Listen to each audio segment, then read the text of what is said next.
Assalamualaikum warahmatullahi wabarakatuh. Perkenalkan, nama saya Nanda Febri Hamid dengan NIM J1B022072.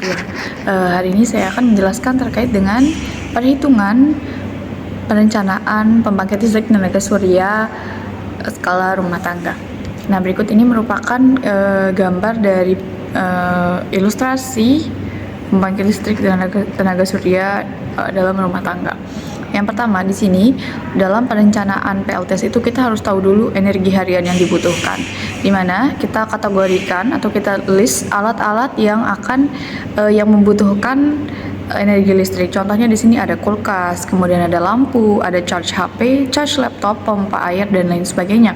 Nah, di sini kita harus tahu juga daya atau watt dari alat-alat tersebut. Kemudian kita tulis berapa unitnya dan berapa jam pemakaian dalam sehari. Sehingga ketika kita mengetahui ketiga parameter ini, nanti tinggal kita kalikan saja dan itulah menjadi nilai energinya dalam watt hour. Contohnya di kulkas, misalnya kulkas ini dayanya 120 watt, kemudian dia ada 1 unit dan waktu pemakaiannya selama 24 jam full. Artinya tinggal kita kalikan 120 dikali 1 dikali 24 sehingga energi yang dibutuhkan dalam sehari untuk kulkas itu sekitar 2880 watt hour. Nah, selanjutnya kita perlu tahu perhitungan jumlah panel suryanya. Untuk radiasi matahari efektif sendiri, ini berdasarkan data dari stasiun meteorologi itu 6 jam per hari, kemudian efisiensi dari sistemnya itu 80%, sehingga nanti kita masukkan nilai dari total energi yang dibutuhkan per hari itu. Tadi kita jumlahkan nilainya 3.333,5 watt hour, kita bagi dengan 6 jam itu radiasi matahari efektif dikali dengan 0,8 atau 80% dari efisiensi sistem, sehingga nanti perhitungan jumlah panel suryanya itu dia harus menghasilkan 694,47 watt peak.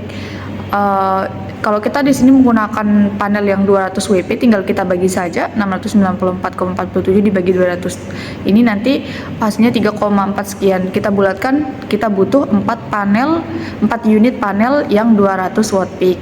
Nah, untuk kapasitas baterainya sendiri, backupnya itu harus 1 hari. Kemudian di sini kita menggunakan sistem 24 volt tegangannya ya, dan DOD baterainya di sini 80%. Ini sebenarnya DOD baterai itu tergantung daripada jenis baterai yang digunakan.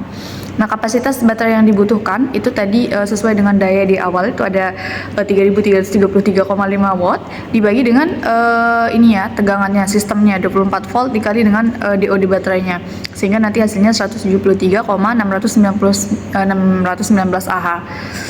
Kemudian di sini maka sarannya kita menggunakan baterai 12 volt. Di sini harusnya dirubah. Sistemnya 24 volt, tapi di sini baterainya 12 volt 100 Ah, maka kita butuh 173 Ah.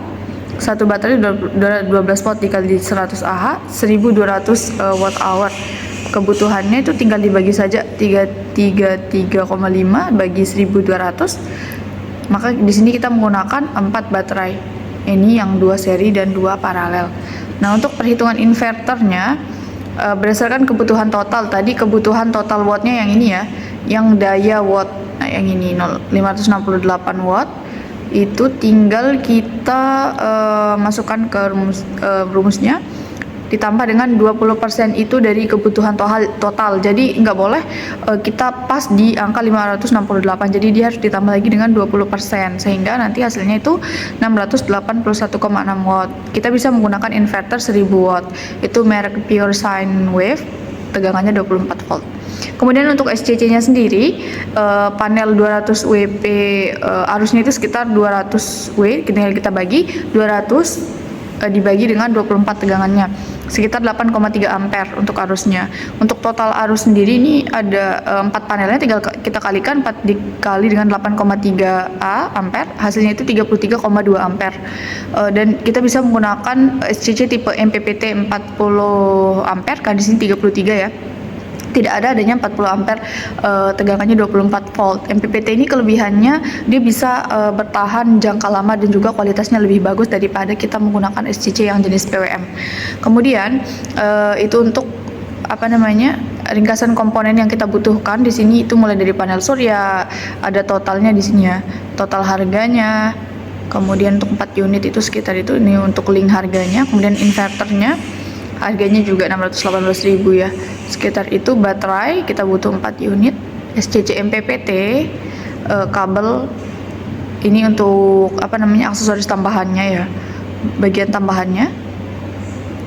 Dan nanti totalnya itu sekitar Rp14.887.497 untuk menghitung break even point-nya.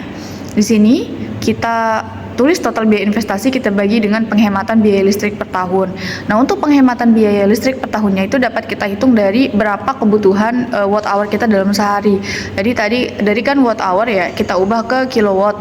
Itu sekitar 3,3335 kilowatt hour per hari dikalikan dengan 30 hari. Hasilnya itu 100,005 kilowatt hour. Kita kalikan lagi dengan 12 bulan. Kan ini kita akan mencari penghematan selama setahun. Berapa yang kita habiskan itu sekitar 1.200 kilowatt ya per tahun.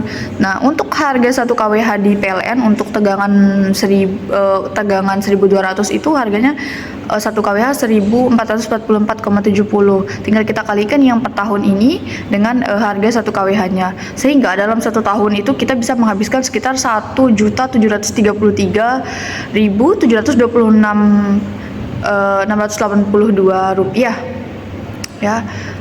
Dan untuk break even point-nya tinggal kita masukkan. Ini kan untuk biaya listrik per tahunnya ya. Jadi BEP-nya itu total yang nilai yang ini, total biaya pembuatan si PLTS-nya sekitar Rp14.887.497 dibagikan dengan listrik setahun sekitar Rp1.733.682. Nah, kemudian hasilnya itu 8,6 sekian. Maksudnya 8,6 sekian itu artinya kita akan balik modal itu di bawah 10 tahun, dan ini masih dibilang worth it lah. Mungkin itu untuk sampai dengan perhitungannya. Mungkin itu yang bisa saya sampaikan. Lebih kurangnya mohon maaf. Wassalamualaikum warahmatullahi wabarakatuh.